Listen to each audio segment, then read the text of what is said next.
Cambridge IELTS 7 by University of Cambridge ESOL Examinations. Published by Cambridge University Press. This recording is copyright. CD 1. You will hear a number of different recordings and you will have to answer questions on what you hear. There will be time for you to read the instructions and questions, and you will have a chance to check your work. All the recordings will be played once only. The test is in 4 sections. At the end of the test, you will be given 10 minutes to transfer your answers to an answer sheet. Now turn to Section 1.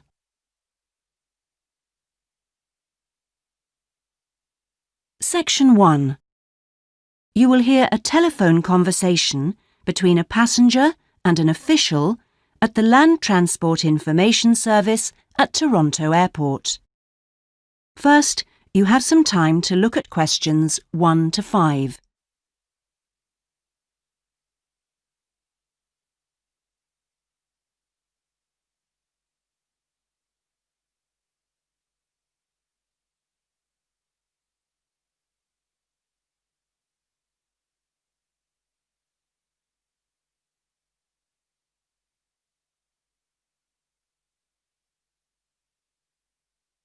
You will see that there is an example that has been done for you. On this occasion only, the conversation relating to this will be played first. Hello, this is Land Transport Information at Toronto Airport. How may I help you? Oh, good morning.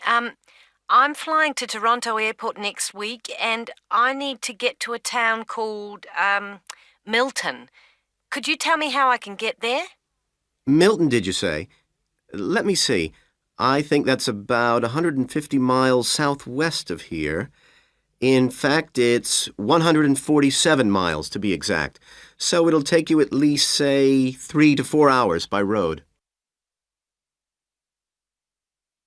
The distance from the airport to Milton is 147 miles, so 147 has been written in the space. Now we shall begin. You should answer the questions as you listen, because you will not hear the recording a second time. Listen carefully and answer questions 1 to 5. Hello, this is Land Transport Information at Toronto Airport. How may I help you? Oh, good morning. I'm flying to Toronto Airport next week and I need to get to a town called, Milton. Could you tell me how I can get there? Milton, did you say? Let me see. I think that's about 150 miles southwest of here. In fact, it's 147 miles to be exact. So it'll take you at least, say, 3 to 4 hours by road. Wow, is it as far as that? Yes, I'm afraid so. But you have a number of options to get you there, and you can always rent a car right here at the airport, of course. Right. Well, I don't really want to drive myself, so I'd like more information about public transport. Okay. In that case, the quickest and most comfortable is a cab, and of course there are always plenty available, but it'll cost you. You can also take a Greyhound bus, or there's an airport shuttle service to Milton. I think for that kind of distance, a cab would be way beyond my budget. But the bus sounds okay. Can you tell me how much that would cost? Sure. Let's see, that would be $15 one way or $27.50 return.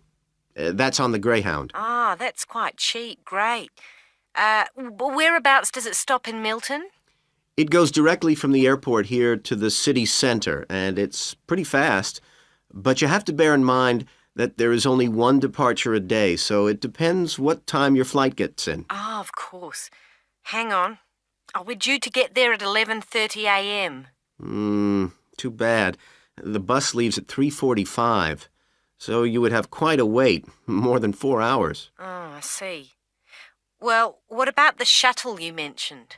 Okay, that's from the airport right to your hotel or private address. It's a door-to-door service, and it would suit you much better because there's one every 2 hours. So how much does that cost? Let's see. Yeah, that's $35 one way, $65 return.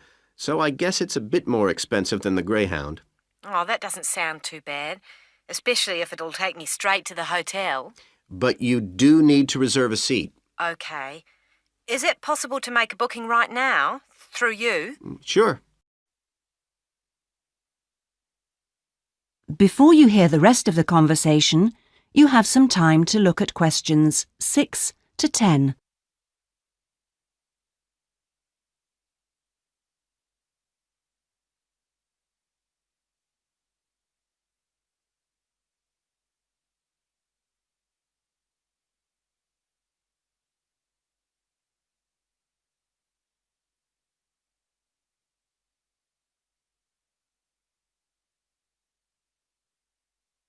Now listen and answer questions 6 to 10. Okay, I just have to fill this form out for you. So, what date do you want to book this for? The 16th of October. Oh, no. Sorry, that's my departure date. I arrive on the 17th, so book it for them, please. So that's the Toronto Airport shuttle to Milton. And this is for just one person, or? Yeah, just me, please. Right. And you said your expected time of arrival was 11:30? So if I book your shuttle for after 12, let's say 12:30, that should give you plenty of time to, collect your baggage, maybe grab a coffee. Yeah, that sounds fine. As long as we land on time. Well, we'll take your flight details, so you don't need to worry too much about that. Now, what about the fare? What sort of ticket do you want? One way or? Yeah, that'll be fine, provided I can book the return trip once I'm there. No problem. Just allow a couple of days in advance to make sure you get a seat. And what is your name, please? Janet Thompson. Is that Thompson spelled with a P? No, it's Thomson. Okay. And you'll be coming from the UK? What flight will you be traveling on? Oh, it's Air Canada flight number AC936 from London Heathrow. Right. Now, do you know where you'll be staying? We need to give the driver an address. Yes, it's called the Vacation Motel, and I think it's near the town centre. Anyway, the address is 24 Kitchener Street. That's Kitchener Street. That's fine. Right, so that's $35 to pay, please. Have you got your credit card number there? Yes, it's a Visa card, and the number is 3303 8450 2045 6837. Okay. Well, that seems to be everything. Have a good trip, and we'll see you in Toronto next week. Yes, bye. Oh, thanks for your help. That is the end of section 1. You now have half a minute to check your answers.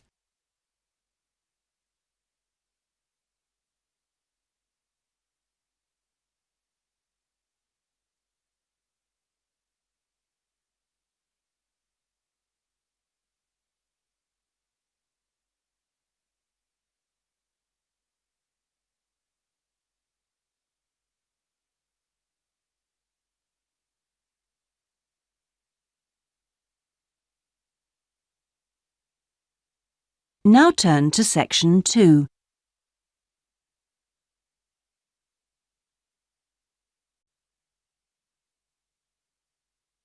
Section 2.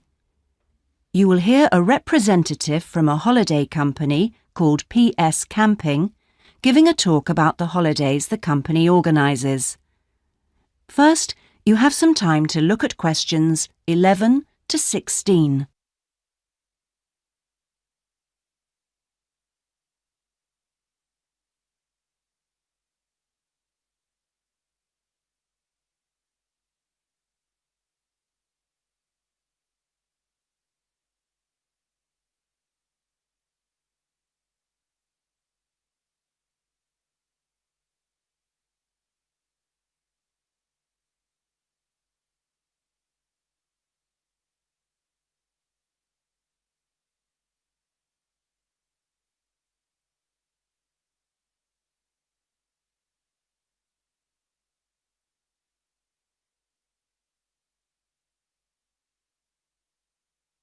Now listen and answer questions 11 to 16.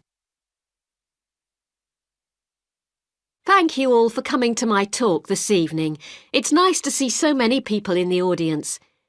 For those of you who don't know very much about PS Camping, let me start by giving you some background information about the company. The company started 25 years ago. It actually opened as a retail chain selling camping equipment, and then, 20 years ago, it bought a small number of campsites in the UK and began offering camping holidays. The company grew rapidly and has been providing holidays in continental Europe for the last 15 years. If you book a camping holiday with us, you'll have a choice of over 300 sites. In Italy, we now have some 64 sites that we either own or have exclusive use of. France is where we have the majority of sites, and we currently have a project to expand into Switzerland. We also have a number of sites in northern Spain, particularly in the mountainous region of Picos de Europa. We've upgraded all these Spanish sites and improved them considerably from their original 3-star rating. We believe our holidays offer superb facilities for the whole family. Parents who want their children to be fully occupied for all or part of the day can take advantage of our children's activities. These are organised by our well-qualified and enthusiastic staff. Each day kicks off with a sports match, perhaps football or volleyball, followed by an hour of drama for everyone. This may include singing or dancing, mime or other activities. In the afternoon, there's a different art activity for each day of the week, including a poster competition or model making. What's more, our sites are truly child-friendly, and with this in mind, we operate a no-noise rule in the evenings. Children's evening activities usually finish at 9:30 or occasionally 10, and from 10:30, holidaymakers are expected to be quiet in the areas where there are tents. We want nothing to go wrong on a PS camping holiday, but if it does, we also want all our customers to be insured.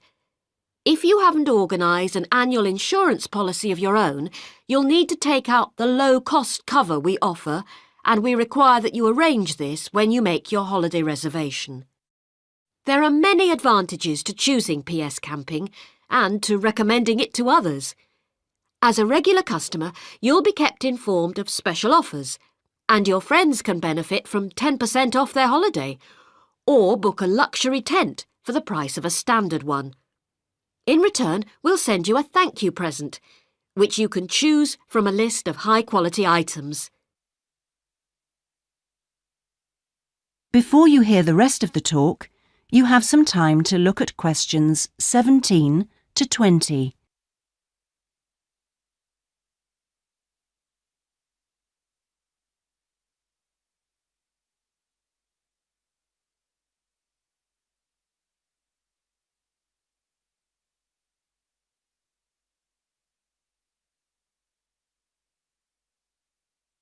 Now listen and answer questions 17 to 20. When it comes to our tents, these are equipped to the highest standard. We really do think of every essential detail, from an oven and cooking rings fuelled by bottled gas to mirrors in the bedroom areas. If you don't want to cook indoors, you can borrow a barbecue if you ask in advance for one to be made available. And there's even a picnic blanket to sit on outside your tent. Inside, a box of games and toys can be found, and children's tents can be hired if required. All tents have a fridge, and if you want to spend the day on the beach, for example, ask for a specially designed PS Camping cool box, which will keep your food and drinks chilled. There are excellent washing facilities at all our sites, with washing machines and clothes lines in the central areas, along with mops and buckets in case your tent needs cleaning during your stay. All sites have a cafe and/or a shop for those who'd rather eat in than dine at a local restaurant. That is the end of section 2. You now have half a minute to check your answers.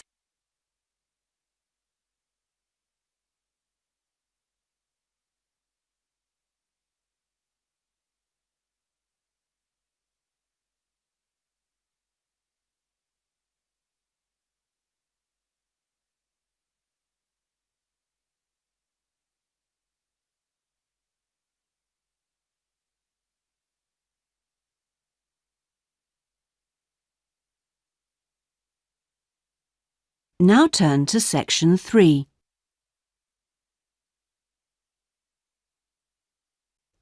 Section 3. You will hear a tutor talking to two business students called Philip and Janice about their research on managing individuals. First, you have some time to look at questions 21 to 23.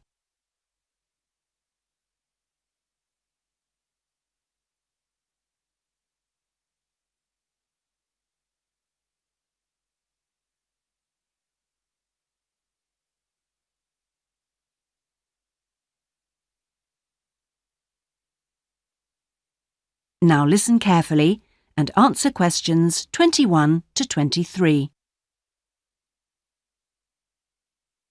Well, you've both at different styles of managing individuals in companies and the workplace. How's the research going, Philip? Well, I've been looking at why individualism, individual differences, are such an important area of management studies. When you think about any organisation, be it a family business or a multinational company, they're all fundamentally a group of people working together. But it's what these individuals contribute to their places of work that makes you realise how important they are. Of course, they bring different ideas, but it's also their attitudes and their experiences of learning. Diversity is important in these areas too. So why do people behave so differently from one another at work? There are lots of reasons, but research has shown that a lot of it comes down to personality. And the other factor is gender. It's a well-known fact that men and women do lots of things in different ways, and the workplace is no different. Did you look at the effects of this variation on companies? Yes, I did. On the positive side, exposure to such diversity helps encourage creativity, which is generally an asset to a company. But unfortunately, individual differences are also the root of conflict between staff, and they can lead to difficulties for management, which can sometimes be serious. Before you hear the rest of the conversation, you have some time to look at questions 24 to 30.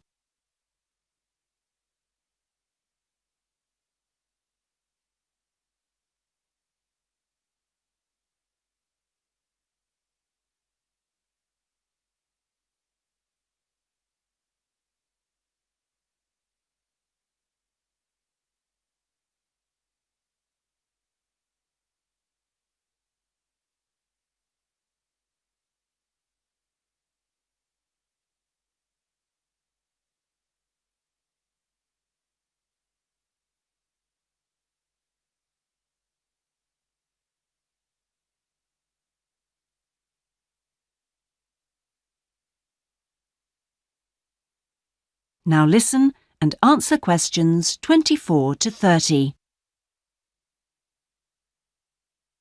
Thanks, Philip.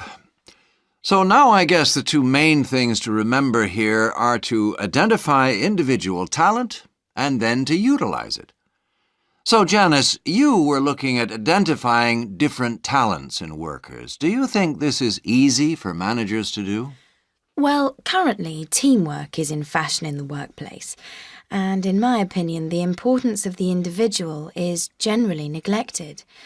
What managers should be targeting is those employees who can take the lead in a situation and are not afraid to accept the idea of responsibility. That's true, Janice, but unfortunately many managers think the entire notion of encouraging individuality amongst their staff is far too hard. Yes, that may be true.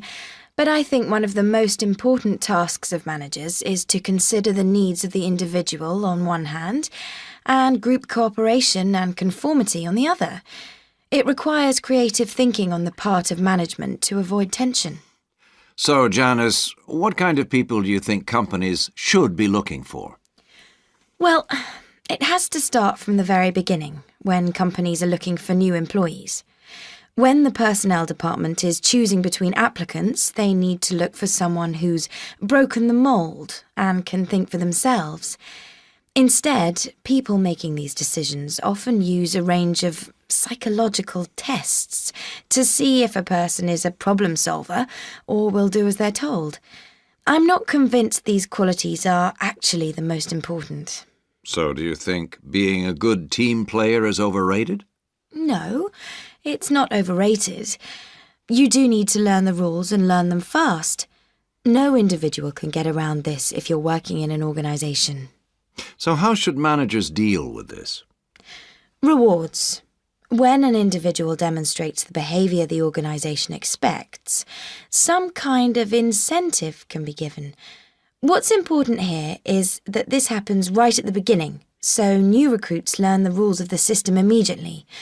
Also, the incentive should be something the individual actually wants, and this isn't always just money. To come back to you, Philip, you were saying that recognition of good performers is essential. Now, what else should managers be looking for? Well, managing people means you not only have an understanding of your employees, but you also recognise the culture of the organisation. In fact, for some organisations, creativity and individuality may be the last thing they want to see during working hours. Very true. Yes, but managing people isn't as easy as it looks. For example, change in the workplace can be quite tricky, especially if there's a need to increase profit. And at times like these, managers may have to give priority to profit rather than individual staff needs. Yes, and that creates difficult situations for people. Yes, but what's important is that managers are able to deal with quite high levels of personal stress. During times of change, they should be thinking not only about the strain on their staff, but take time out to think of themselves. Absolutely. So, what are the implications of that? That is the end of section 3. You now have half a minute to check your answers.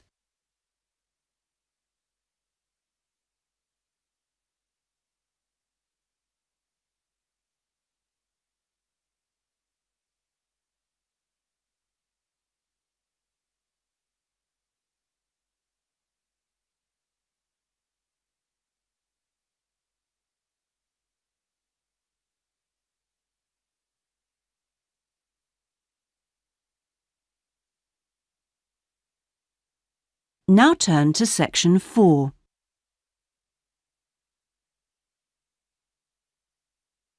Section 4. You will hear part of a lecture about cave paintings and other types of rock art.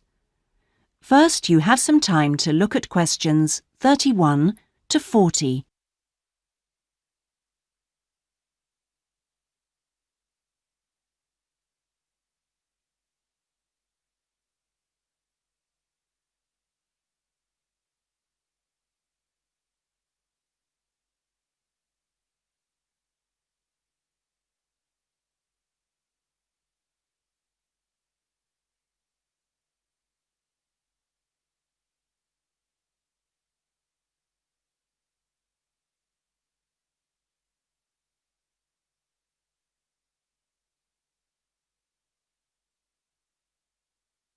Now listen carefully and answer questions 31 to 40.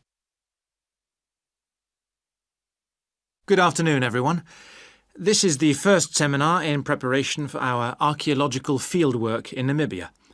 We are fantastically lucky to have received partial research funding for this trip from our institute, so I shall expect 200% attention and participation from you all. First in this seminar, I'm going to give a brief introduction to contemporary research on rock art. And in the second part, I'm going to give you some do's and don'ts for our fieldwork trip in April. So please listen very carefully. I'm first going to focus on the interpretation of rock art in Namibia. We are very fortunate to be going to an area where you can find some of the most important sites in the entire world. And I hope to show you how easy it is for everyone to make mistakes in looking at cultures which are different from our own, the first and most important lesson we have to learn. In Namibia, there are both paintings and engravings. That's where the surface of the rock is cut out. Many of the engravings show footprints of animals, and most scholars used to think that the purpose of these was simple and obvious. This rock art was like a school book with pictures to teach children about tracks, which track belonged to which animal, giraffe, lion, and so on. But there were some mysteries. First, when you look at a typical Namibian painting or engraving, you see the tracks are repeated. There are dozens of tracks for the same animal. Well, you'd expect just one clear illustration if the reason, the aim was to teach tracking. Now, there were two more problems. Why are some of the engravings of animals very accurate, as you'd expect, all clearly identifiable, and others quite unrealistic? And another mystery. Some of these unrealistic animals, that's in the engravings, seem to be half human. Some, for example, have got human faces.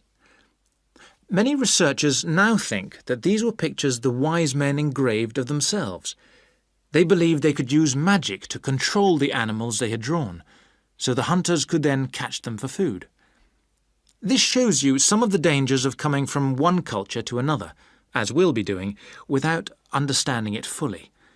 Scholars imagine that children looked at rock art pictures to learn to track, just because they themselves had learnt skills from pictures. Many researchers now believe that rock art had a much more complex purpose, and we'll talk more about it next week.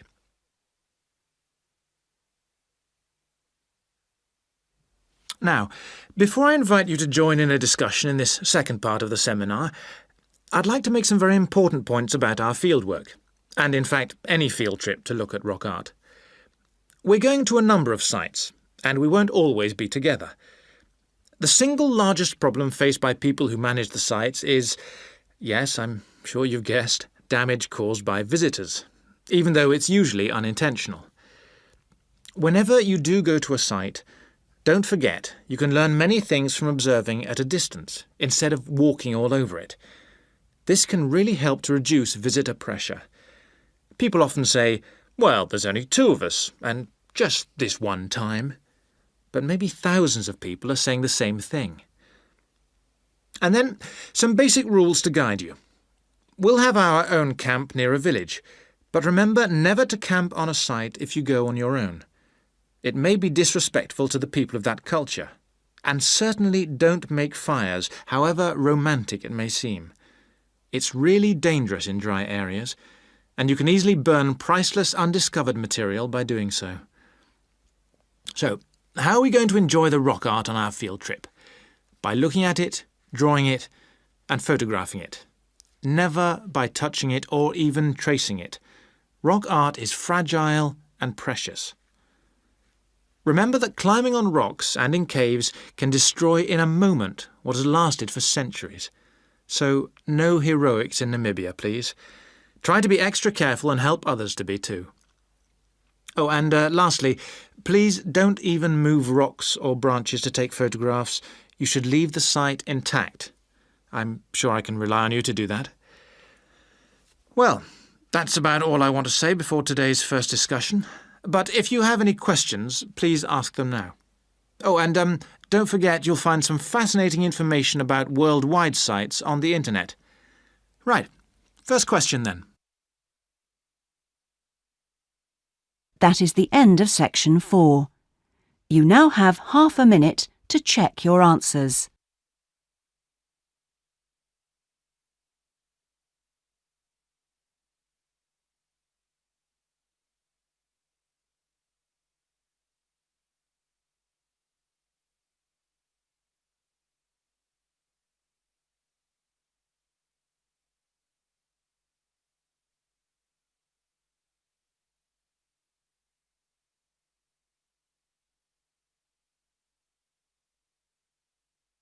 That is the end of the listening test.